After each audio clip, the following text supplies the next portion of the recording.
irrelevant. Don't you worry about that. Oh man.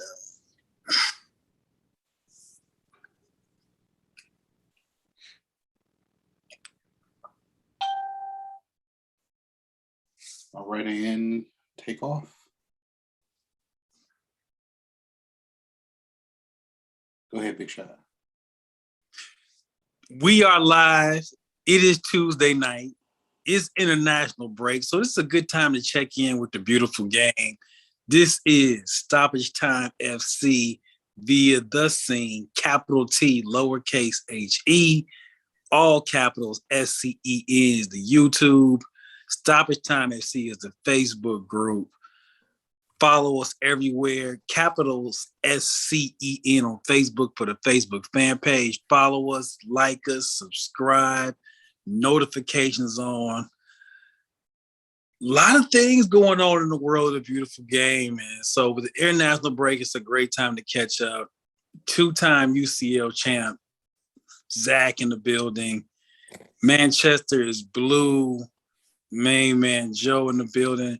Jeremy Trav behind the scenes. We might have him jump on a little bit, get him some perspective. But fellas, not just boring. The typical boring in the beautiful game. Not too much going on, so they say. But how's everything going? I mean, London is beautiful this time of year. I have no complaints whatsoever. We have a future Ballon d'Or winner coming. Okay, I didn't really mean that one, but no, it's good. Other than the draw with Burnley, it's been a good first 11 matches for my boys in blue. Although the last time we drew 1-1 with Burnley, we did win the title. Here he go again. Looking for those omens. Here he go again with the omens. That's right. That's a perfect word, Ronny. Put that drink down. Speak it into existence. That's good. Manchester's doing pretty well now. We had a small game this past weekend, where dismantled this little known club. I'm sure you guys heard of them, Manchester United. Made them look like a mid-table team. And in the Champions League, we are back at top Group A. So we are sitting pretty, looking good. Guys are getting healthy. I am a happy Manchester City fan right now. Ronny, how about your squad, man? This is now the time to start talking about your squad. There's some good happenings. Speaking of London, speaking of the red side of London, hottest team in the land, one of the hottest in Europe right now, the Arsenal, yeah? I said I would talk about Arsenal when there was actually something to talk about, and we are here, ladies and gentlemen. 5th place, 3 points ahead of United. Winners of 11 in a row in all competitions. Unbeaten, not winners of 11 in a row, unbeaten in 11. Hey, the football, now to be fair, the football is not great to watch. Like it's not a great watch. But they found a base. Solid defense. They don't give up a lot of chances. And that's how you keep yourselves in games. So well, you got a new talisman between the sticks. That's paid dividends already. Aaron Buffon'sdale, man. You know what I'm saying? Peter Schmeichsdale. But no, it's I'm still not all the way in on Arteta, but I will give him the credit where the credit is due. You run off 11 straight, all comps. You're in 5th place. Coming off the international break, we play Liverpool, which all of a sudden now has a whole bunch of meaning that it didn't have a month ago. Mm-hmm. I can't complain at all with what's going on. So I gotta ask you though. I just read a report today said that their Arsenal's main target in January, and Joe knows all of this name all too familiar, was Dusan Bahalovic, or however you say his name is. Yeah. But from what I'm what I just read was that Arsenal has been blowing up his agent's phone and he is not answering. Well, you know what? I could understand why he's not answering. 'Cause I think, like a lot of top players, you want guaranteed Champions League football. And Arsenal is not a place. We're not in a place right now. We're still very much a Europa League team, despite this good run. And guys don't want to play Europa League football. So I don't think we'll be able to get him in January. But if we get into the top 4, we become a player in the summer. I mean, he's at Fiorentina right now, so he's not playing European football at all, is he? Yeah, I mean, I feel like Europa's better than nothing. Man, we know how people we know how people feel about Europe. Europa League. You don't want to be Europa League football for like Trav and Germ, who are American football. Europa League football is college bowl games before Christmas. Yeah, it ain't no New Year's Day bowl. It's not the New Year's Day bowl. And then you got Tottenham, who's playing the bowl games that happen on December 1st. Yeah, like December 5th on like Wednesday afternoon at like 4:00. Yeah, the regular season hasn't even wrapped up yet. So, but no, things are good. Things are really good right now. Can I dare say that the best football is being played in the city of London right now, though? Yeah, because Manchester United is really dragging y'all city down. So yeah, I'm okay with that. Let's not forget West Ham is in London as well. Hey, shout out David Moyes and West Ham. That is a legit. I watched them against Liverpool. They're not fluking their way to the spot that they're in right now. That's a really well set up squad. That's why I wanted to bring Trav on to see if he had watched that match, and he told me he hadn't. But the scoreline did not reflect it. But in my eyes, West Ham bossed that game. Yeah, they did. They had control. The midfield. They controlled the midfield. They were more physical. They were just more at it than Liverpool. 2 goals from corners, which is you can't be conceding that. Allegedly the best defense in the Prem, and you're conceding 2 off of corners. That can't happen, man. But the real question is, no, I don't want to see the pictures, because people say I want to see the pictures. I don't, because Ole Gunnar Solskjaer has pictures on the Glazers. Against your 2 biggest rivals, you get 7-0 at home against and it should have been worse by a wide margin, because we only won 2-0. But that first half, it should have been 4 or 5-0 easily, if not for David De Gea standing on his head and having some otherworldly saves. And even in the second half, they didn't see the ball hardly at all. They had 4 touches. 4 touches. That means a player touched the ball inside of the Manchester City penalty box, or the 18-yard line or box, 4 times. That's like for our basketball fans. That's like touching the ball inside the paint. They had four touches inside the paint the entire match, all 90 minutes. It's the lowest ever recorded by a Manchester United squad ever. This what makes it more embarrassing. City played a Champions League game on Wednesday. They played Manchester United on Saturday, and so said, you know what, we're not going to use subs. Correct, and because of the head injury to Luke Shaw, Manchester United ended up with 4, and we didn't use a single one.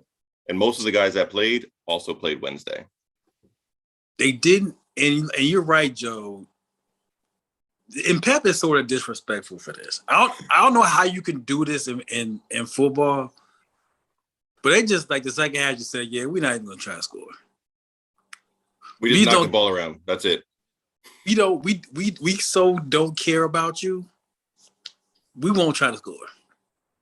We just kick the ball around for half an hour. The Olays were coming down and raining down from the Manchester City side for a good portion of the second half.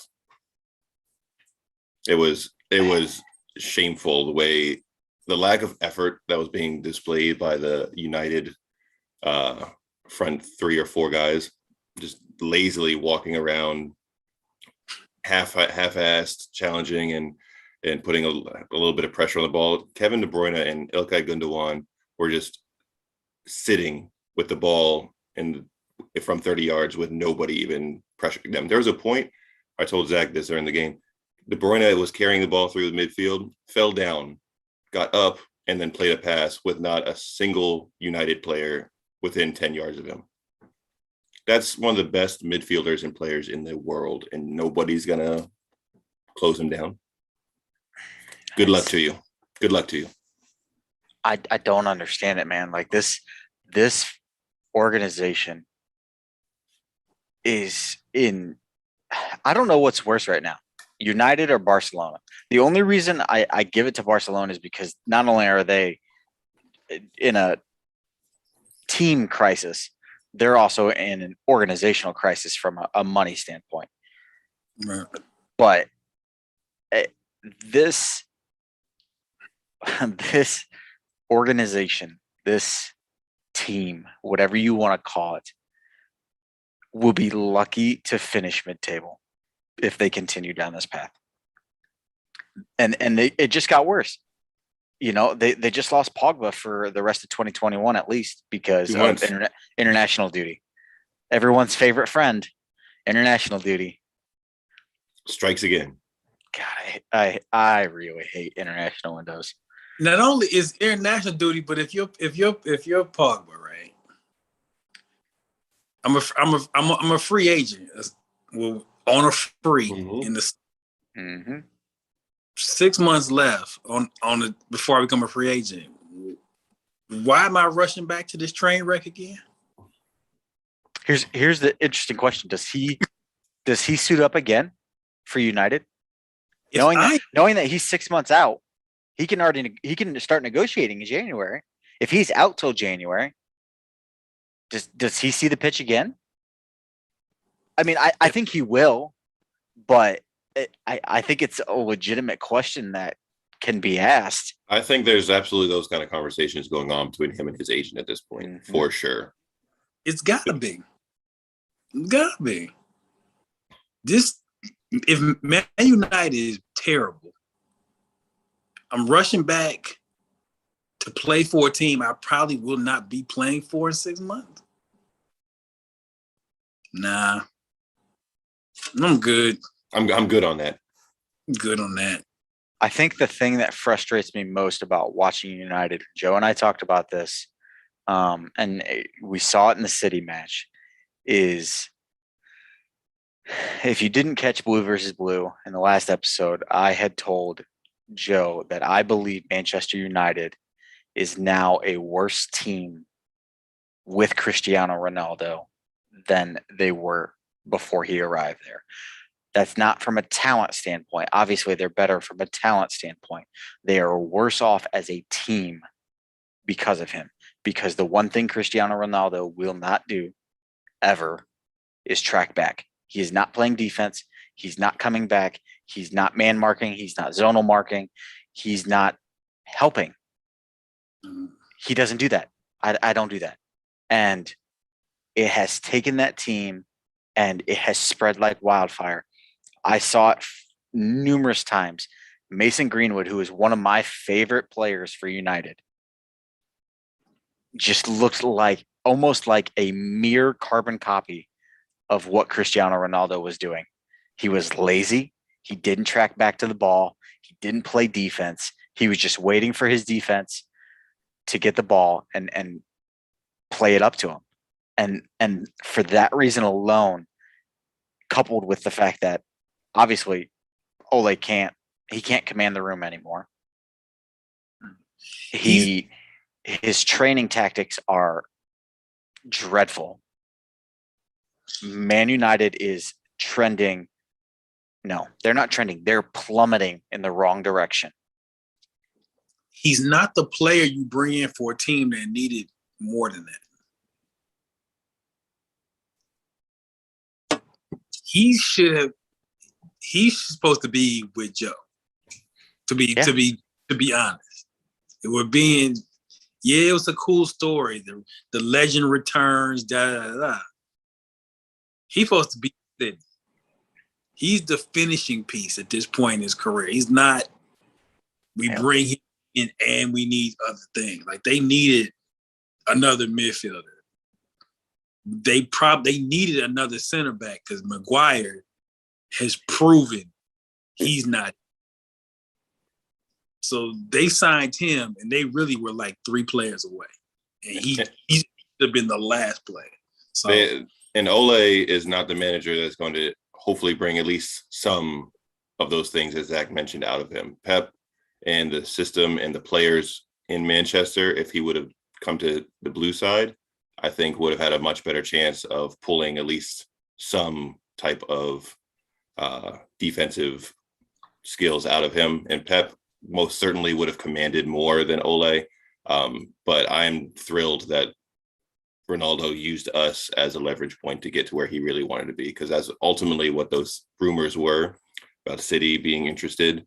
That was 1000% his agents stirring up drama, because every time a former player or somebody that United is maybe interested in or would be interested in, somehow Manchester City gets linked with them and then they go the other way. So I'm thrilled that we weren't seriously interested in that situation, because that his lack of pressing and tracking back and all that kind of stuff clearly, like Zach said, has impacted the younger players, and his compatriot Bruno, who already wasn't the most adept at tracking back and playing defense, has gone even farther downhill.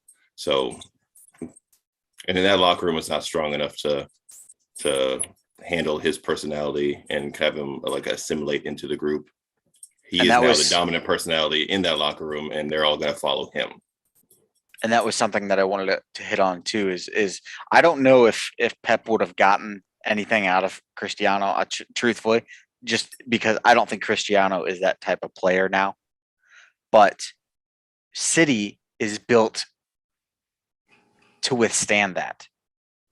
They can play, Foden plays that false 9 often, and he tracks back.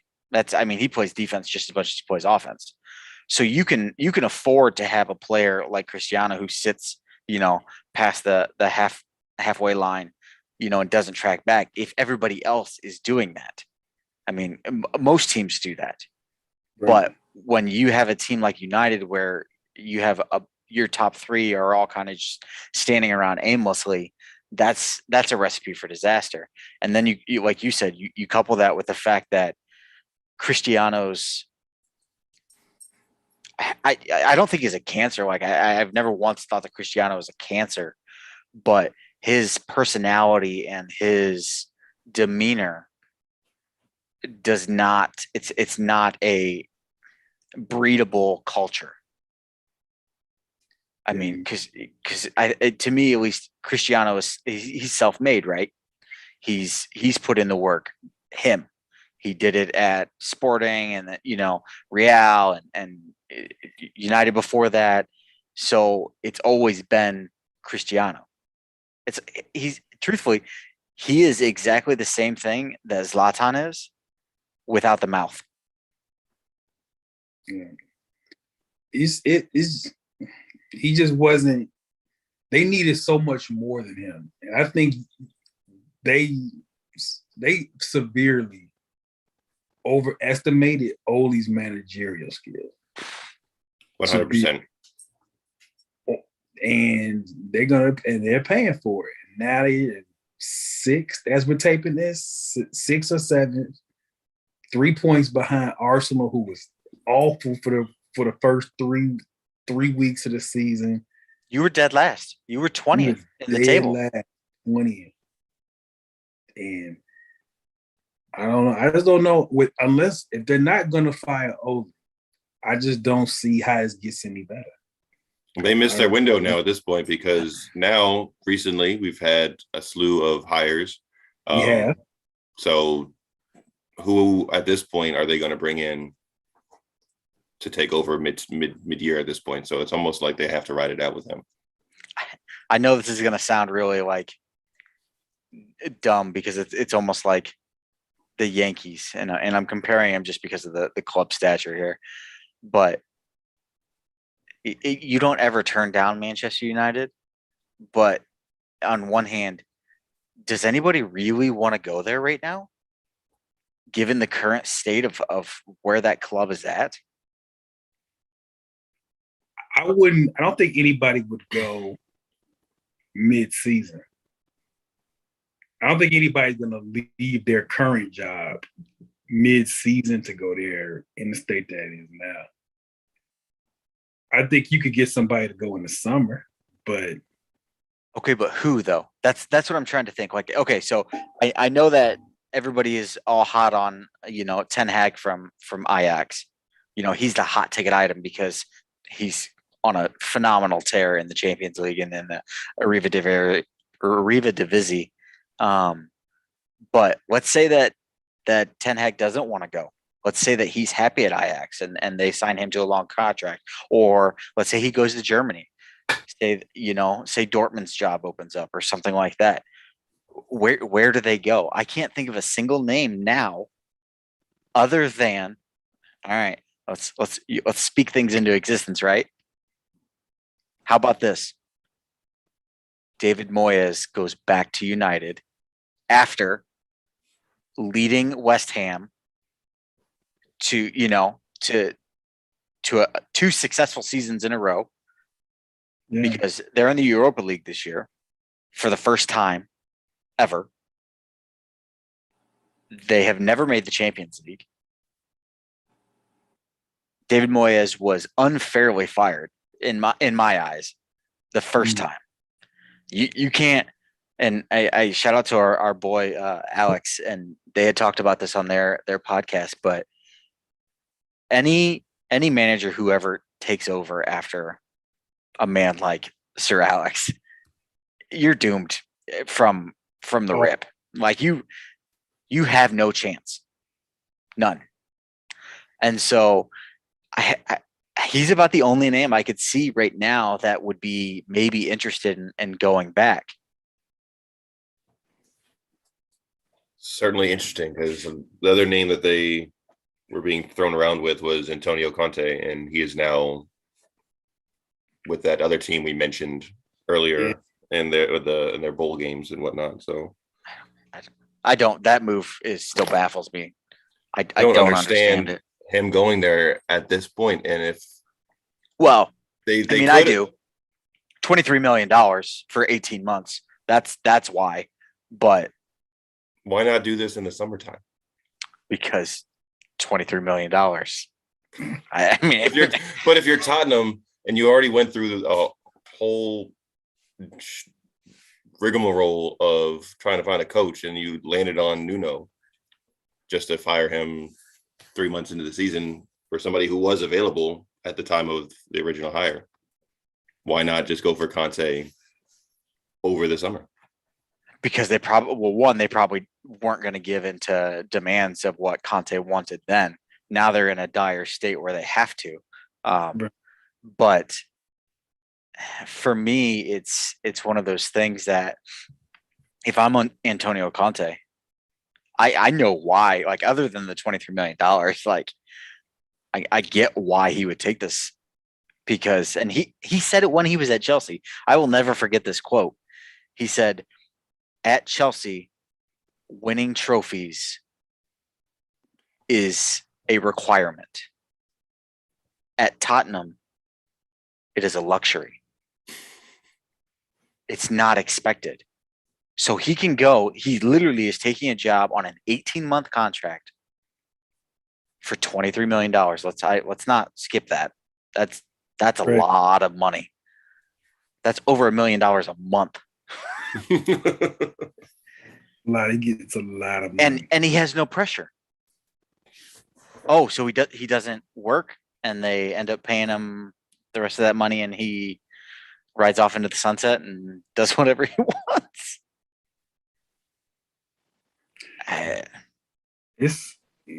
It'll be interesting though. Because that, like you said, Zach, it's still the allure of that job. That job, Mm-hmm. like that is, despite what we're saying about Manchester United and their state, it is the Cowboys. Mm-hmm. It is the Lakers. It is a huge. It's one of the glamour jobs in sports that most 90% of football managers would like. I'll take that. Pep and Zidane are like the only two people who would say no to that job. Everybody else, and maybe Klopp. After those three, everybody else is like, yes, please. Yes, I'll take that job, even with whatever's going on, because that's a premium job. Another name to watch out for, especially given the current state of where his club is trending, is Brendan Rodgers. Leicester's not trending in the right direction. Maybe he trades up. Brendan name for that gig. That I think Brendan, because I like Brendan as a manager. Mm-hmm. Maybe he's not the long-term guy, but for a year and a half, just to kind of get you together until maybe get the big name. What would we say about Eddie Howe? He's a guy that gets you to the guy. Exactly. That's Brendan. And Brendan is somebody who will leave a club in the middle of the season. He did it. He's done it before. Yeah. Celtic was in the middle of winning the treble for the third time in a row. He's like, deuces. So I did hear that Stevie G is looking to come to the Prem. Yeah, they said Stevie G might be Aston Villa. Mm-hmm. Yeah, I saw that one. Yeah, he could go to Aston Villa is like the internship until Klopp leaves. Mm-hmm. I want to see Steven Gerrard at a club where he's not going to walk through a league, because other than Celtic, Rangers are cream of the crop. So yeah, and so I want to see what he does at a club where doesn't have all the luxuries in the world. I also saw and I had posted this in the group, yes, sir. The Frank Lampard Norwich link, and how Frank Lampard's net worth is almost 3 times the amount of what Norwich's actual owner is, which is absurd. That's when you walk into the board meeting and you're like, oh, you're gonna fire me? No, you're not, because I just bought the club from you. Look at me. Yeah, I'm the captain now. I'm the captain now. That's exactly what Frank would do going into that meeting. Yeah. All you other peons report to me. Right. I'm the boss now. They did Fark dirty though.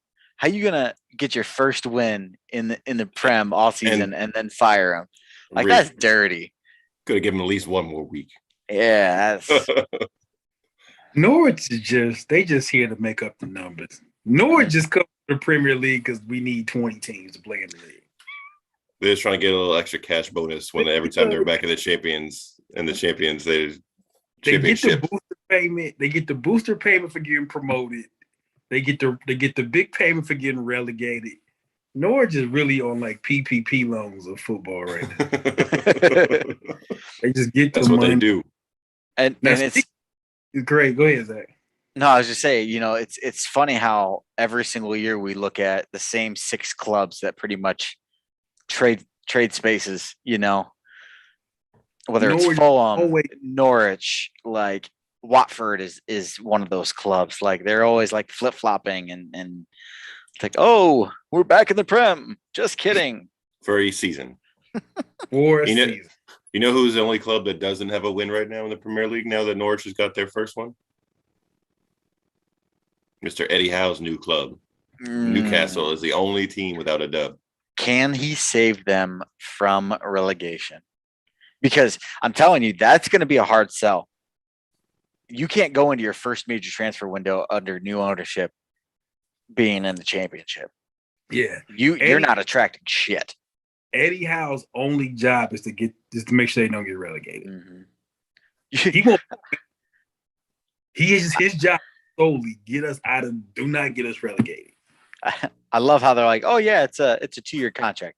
No, it's not. No, it's not. This is an 8 6 months. This is an 8-month contract. 8 months. You are And solely not get us relegated.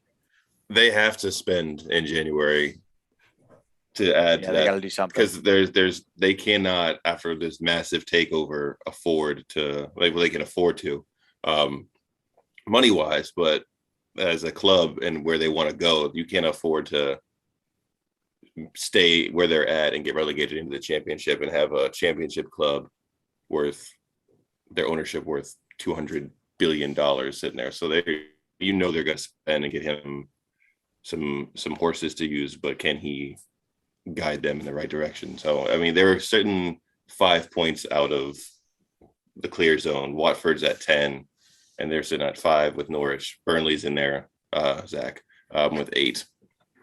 That's fine. I ain't even mad at it. I'm not mad at it. No, that's the thing. We've talked about it as a side note. The performance there, you guys absolutely dominated that whole game. Yeah, that was absurd. 26 shots. So they had 3. We've mentioned this before in soccer. Sometimes the results is not it just what you want, sometimes. even if the performance was great. Yeah.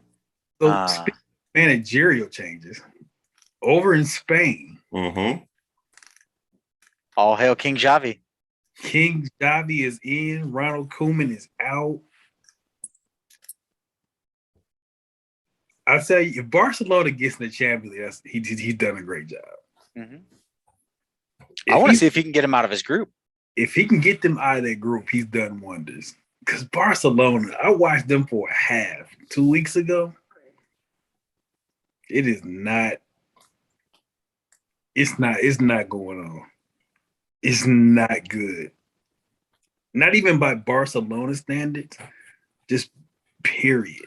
Just bad football because they just don't have what seems to be any kind of strategy going into it. There's no patterns of play that you can recognize from past Barcelona teams. With certain clubs, you watch them and you can kind of figure out what direction the ball is going to go before the play even happens. If you watch the club long enough, I know Zach and Ronny and you, all of us watch our clubs enough. I know kind of where the ball is going to go pretty much every attack when I'm watching City. And that's because they've drilled that for a long time. They have a direction. And Barcelona and United are in the same boat where they're just previously under Koeman and currently under Ole. There's just not a pattern of play that you can recognize. There's no plan going into the game on how we're going to do things. Man United's plan was Ronaldo will rescue us at some point. Barcelona, they don't even have a match winner like that to rely on. Yeah. They're relying on Memphis Depay to score goals, and that's they got rid of their match winner. Yeah, both of them. I mean, really, like if we're not even counting Messi, they got rid of Antoine Griezmann. They let Luis Suarez go. You know, like so back to the same club. Like if you'd have told me going into this year, and I get it, it's 12, 13 games into the season, that Real Sociedad was going to be leading La Liga, I'd have told you to kick rocks. And this, I'm looking at the standings. Real Betis, Rayo Vallecano, Osasuna, Athletic Club are all sitting ahead of Barcelona right now.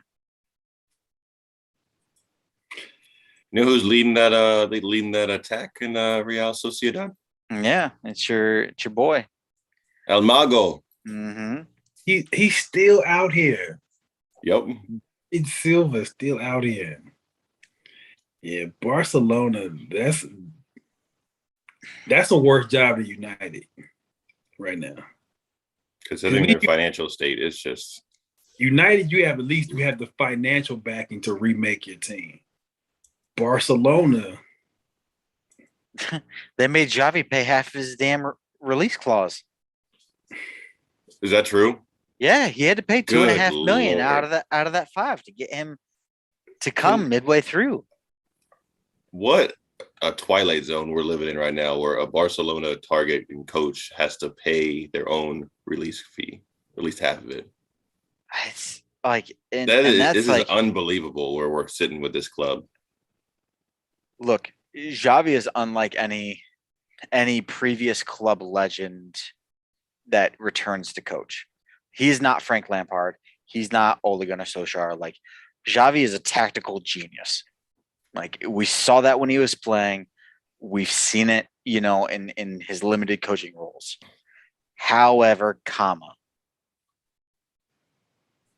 they better give that man a 300-foot ladder, because he's got to climb to get this team back to somewhere respectable. Yeah. And they have no money to do it.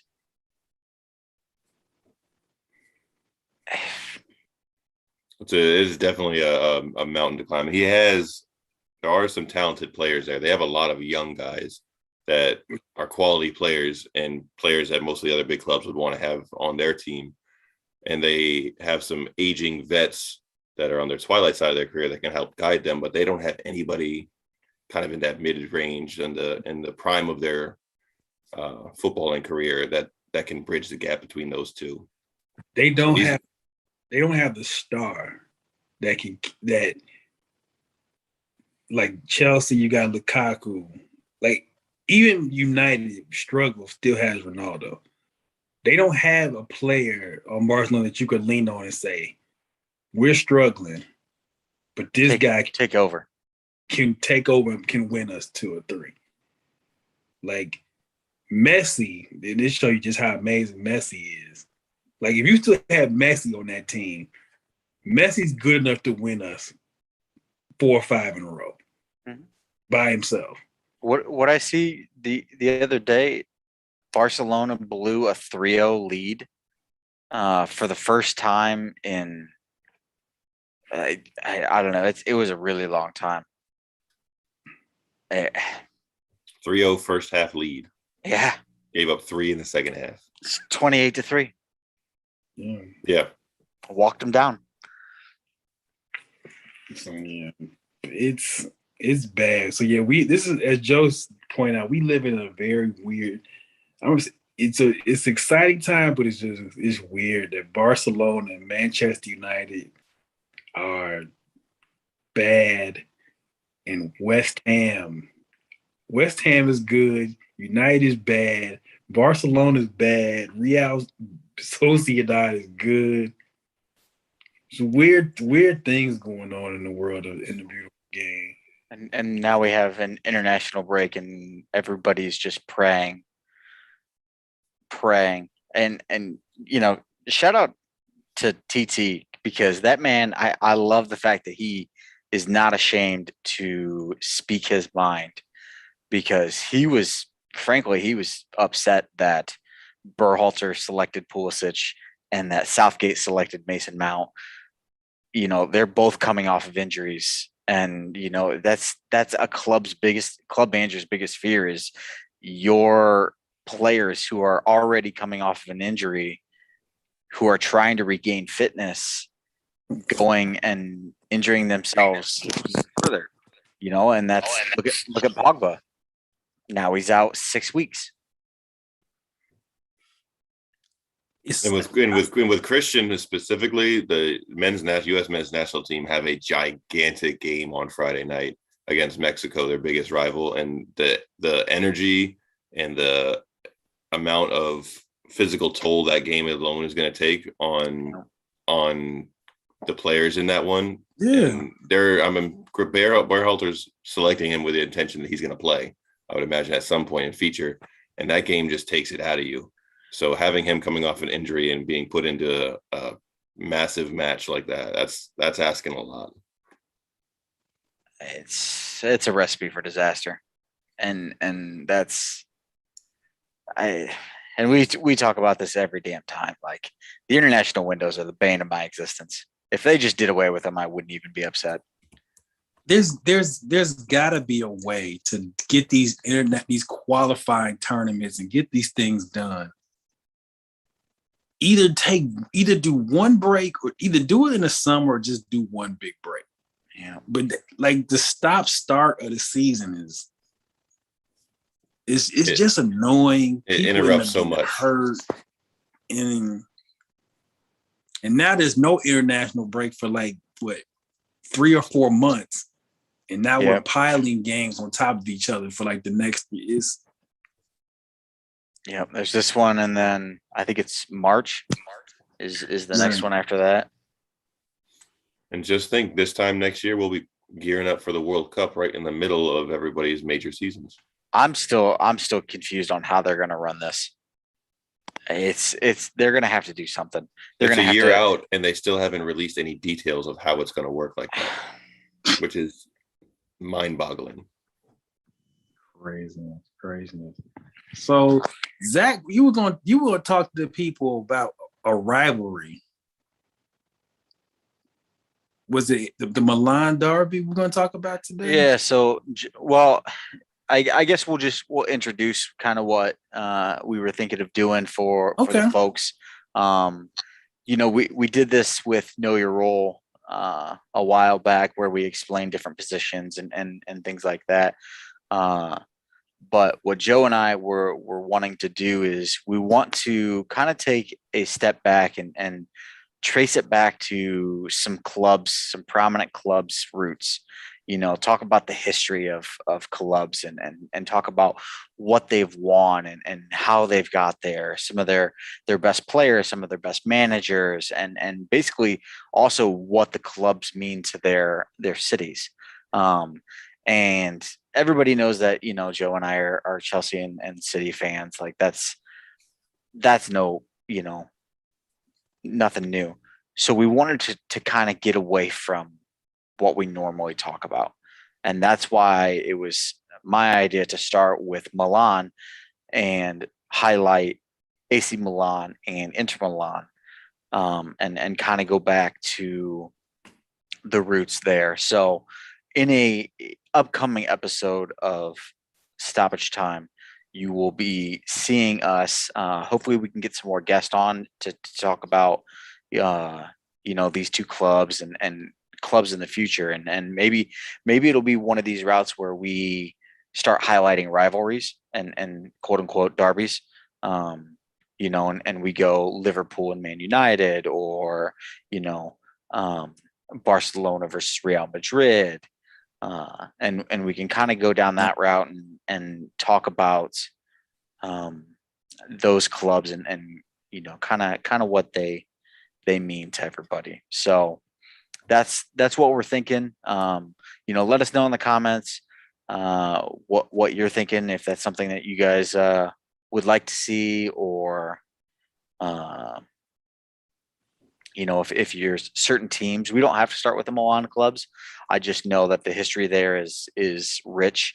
And there is probably, when I think of the Champions League, I think of AC Milan. They are the first team I think about when I think about the Champions League. AC Milan, and definitely, it'll be great when they get into the history of this. Late 90s into the 2000s, AC Milan was it.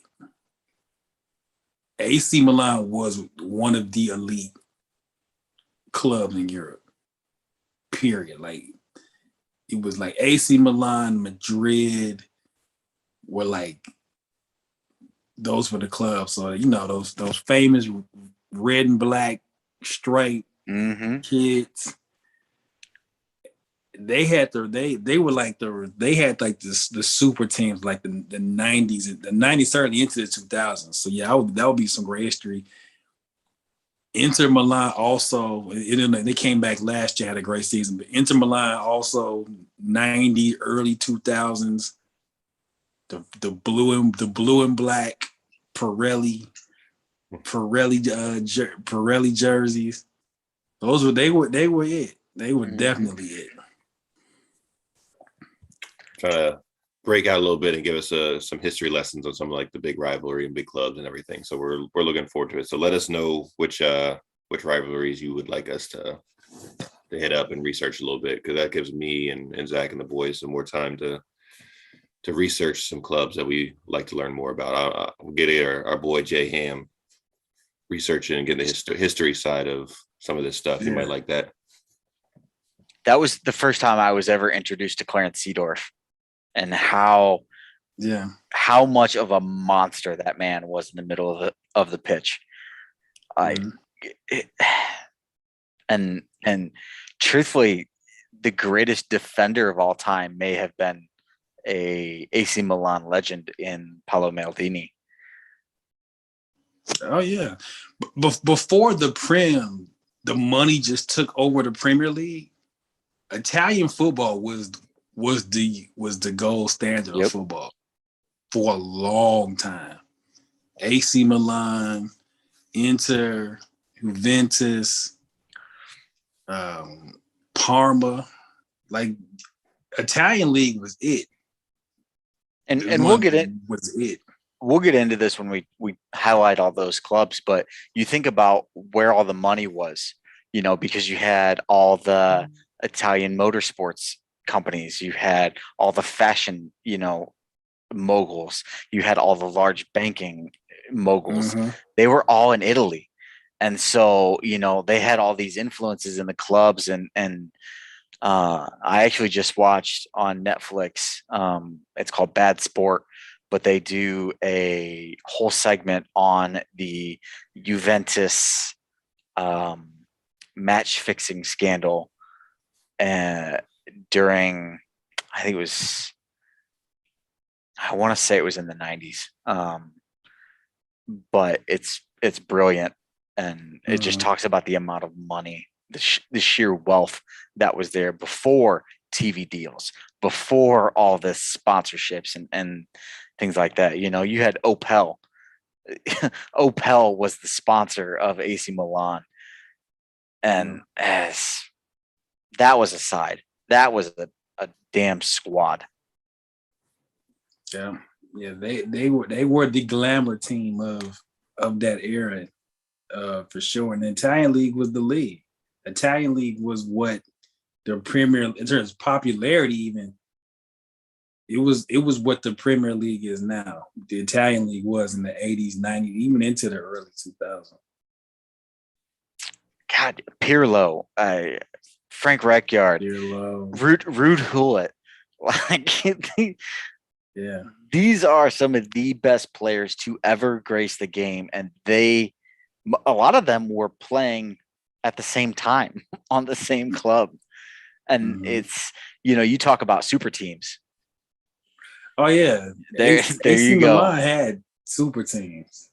They were a super team before super teams were cool. For yeah, sure. Andrei Shevchenko, Kaká, who was like the last person. Kaká, who was like the last person to win the Ballon d'Or before the Messi and Ronaldo dynasty started. Man, AC Milan was it. Didn't Andrei Shevchenko just get his first managerial gig? It's entirely possible. I think he did. I think he did. I saw it, and let me find it.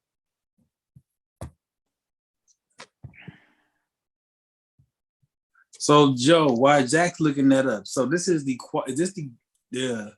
World Cup qualifier? Is international break U.S. and Mexico? Yep. They play kickoff is around 9:10, 9:15 in Cincinnati. Okay. So it's a home game for the U.S. men's national team. Mexico, I think, is sitting above them in points. So this is those who don't follow, this is the big matchup in CONCACAF. and our side of the world, this is the big matchup between pretty much the two teams that have kind of run the show in CONCACAF for World Cup qualifying and all the major tournaments over here. Mexico has a pretty strong side, I think, as they've named. And the men's national team are missing a couple of pieces that have been fixtures recently. But it should be a great match. I know we don't care for the national break a whole lot because of our club teams, but this particular matchup should be a fun one to watch. Is the U.S. in danger? They're not. Now I know we know how the last World Cup qualifying situation went terribly. They're not in danger of missing the World Cup, are they? Not right now, no. They should be okay. They should be. As long as they don't run these next 4 matches and draw off 4 straight losses, then they should be all right. And they should survive the Hex. But a win against Mexico would be huge. Mm-hmm. And they've beat Mexico twice in the summertime through the Nations League and the Gold Cup? Yeah, but those don't count. Nobody cares about No, those. not at all, because it was a less than strong side against Mexico. So that's like for Mexico. It's like the NIT and then the Maui Invitational. Nobody cares about those. And Zach is a big fan of the men's national team. I will tell you guys that. So take his indifference right now to show you how frustrating this team can be to watch sometimes, and to show you his disdain for international break football. Yep. I am. I'm a huge follower of the national team. I'm also a huge follower of the German national team, with my heritage ties there. I still despise international breaks with every fiber in my being. But to backtrack real quick, Andrei Shevchenko was the Ukrainian national team manager, but he is now the manager at Genoa. So bringing back his Italian style to Serie A and see if he can help Genoa get a place in the top. Nice. You did read it somewhere. Good memory. Good to see Shevchenko. Good to see some of the legends of the night, because he was another great, one of the great players of his era. Shevchenko and AC Milan, Inter, and Real. Those were the days. Like you hate to be back in my day guy, but it really was the 90s and early 2000s. Really, I might put some of those clips in the Stoppage Time FC group. That's really what got me into the game, was that era of football. And there used to be those Milan derbies. What used to be it. And just think about Del Piero. Everybody remembers Del Piero. At least this generation knows him from Juve. Like when he was a young player, coming up in AC Milan, watching him was just, it was a beautiful thing. And Andrei Shevchenko is really, really underrated. I don't think he ever really got the credit he deserved as a striker. Clinical finisher, always had smart runs. I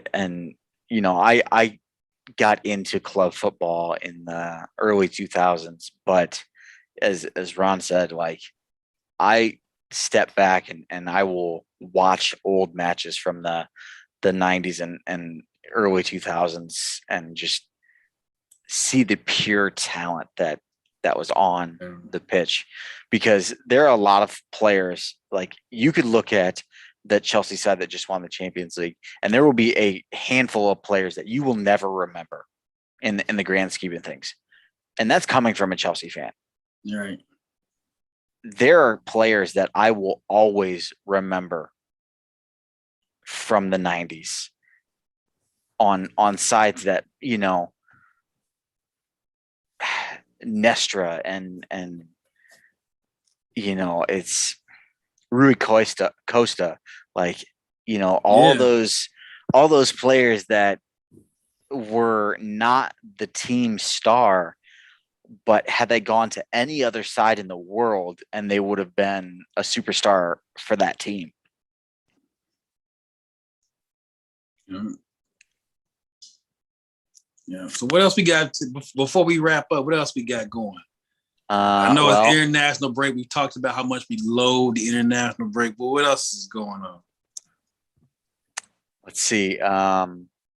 Ligue 1 is Ligue 1, and the Bundesliga is the Bundesliga. So we can just skip over all that unnecessary garbage. I don't want to talk about the Bundesliga. I really don't. It's just not fun. Like, there's nothing enjoyable about that league anymore. Like, okay, so let me. This is the argument I saw at Stoppage Time, right? Well, Man City's won the Premier League 4 out of 6. So why don't you talk bad about the Premier League? Because Bayern Munich literally has won this league 9 years in a row. And the title race is never close. Never. That's the big difference right there. That's the big difference right there. Never close. Yep. Other than your fluke, one-off, like in Ligue 1 last year when, PSG didn't win it. It's not close. But like right now they're PSG is 10 points clear of second place. How? In October. I mean, well, it'd be early November. What is Bayern clear right now? Bayern got to be what? At least almost near 10. Let me see. I just had it up. Yeah, it's right here. They are 4 points clear of Dortmund and 6 points clear of Freiburg. Let's go. Right. Now, why? If they're 4 points clear, I guarantee we do this Christmas. I mean, we'll do the show before that. Look at these standings Christmas. I guarantee you Bayern is up at least 8 by the time we get to Christmas. Their goal differential is plus 29. Come on, man. 29. Every time you look up, it's 6-9, 6-0, 5-1. Like, stupid. So yes, Manchester City has won the Prem 4 out of 6. But only one of those 4 times can I truly say, yeah, Manchester City really just killed the dog walking this entire league. Like the year you all were on All or Nothing, City pretty much had control of the league, that entire documentary. Yep. But they're not like, man, City win this league, but like the Premier League is never over in February. No, but I can tell you that the teams that are there in January and February are gonna be there, at the end of the season, barring some meltdown. The teams that are there in August in the Bundesliga are gonna be there in March.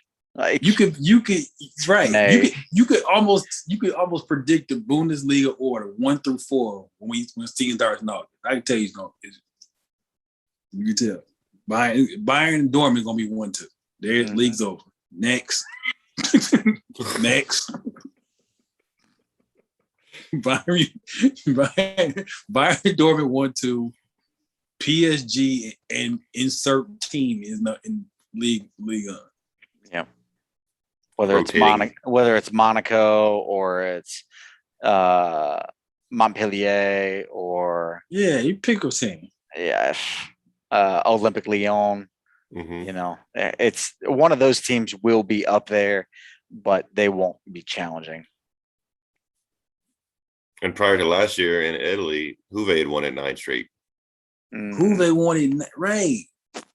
So Italy was in the same boat for a long time until Inter and AC got their acts together. Oh, speaking of Juve, this is kind of be a little quick segue. I predict Newcastle's midfield pairing next year is Aaron Ramsey and Tony Cruz. Uwe is trying everything they possibly can to get rid of Aaron Ramsey. Yeah, he's on like $350K a week. He makes so much money for a dude that doesn't even play. It has hardly played for them. What I really would love to know the thought process behind it. I want to know who his agent is, because that man, he He's great. sold ice to Alaskans because Aaron Ramsey wasn't that good for us in our darkest day. And he ends up on Juventus for $350 a week. I get it. He was on a free, but damn. Yeah. There's a reason he was on a free. Yes. Like, damn good reason. A damn good reason. Oh, man. I don't know. It's wild. It's wild.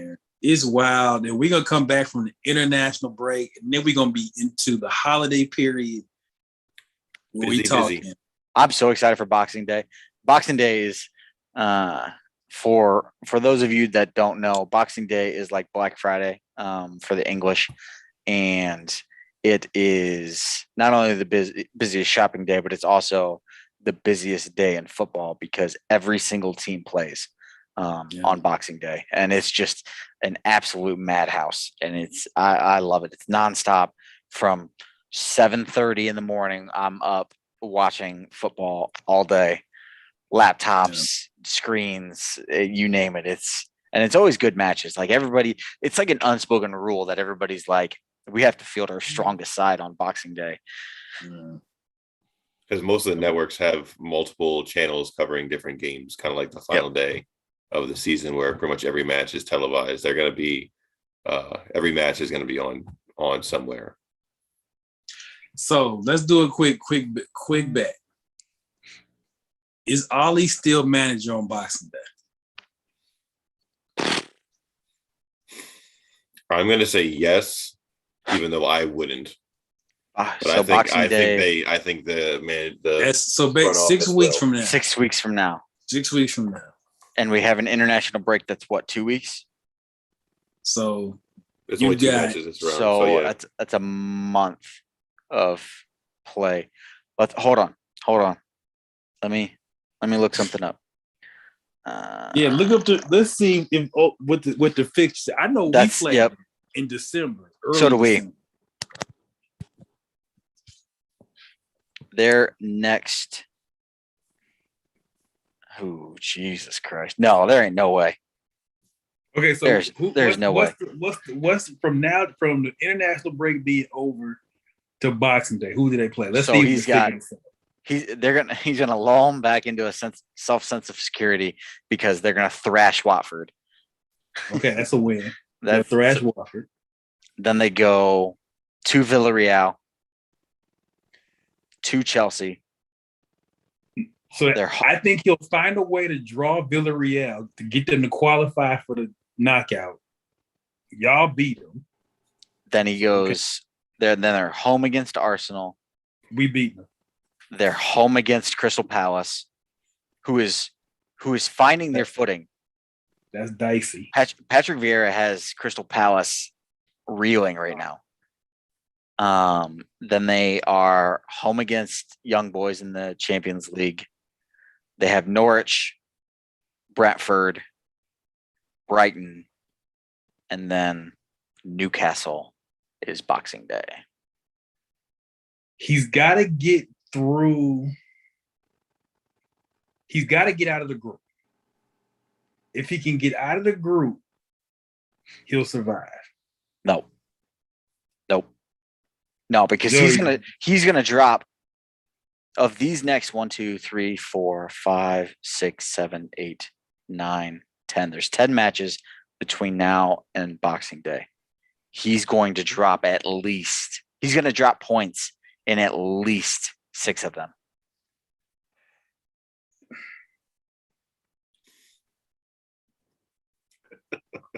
He's got to look. I think it's going to take another embarrassment.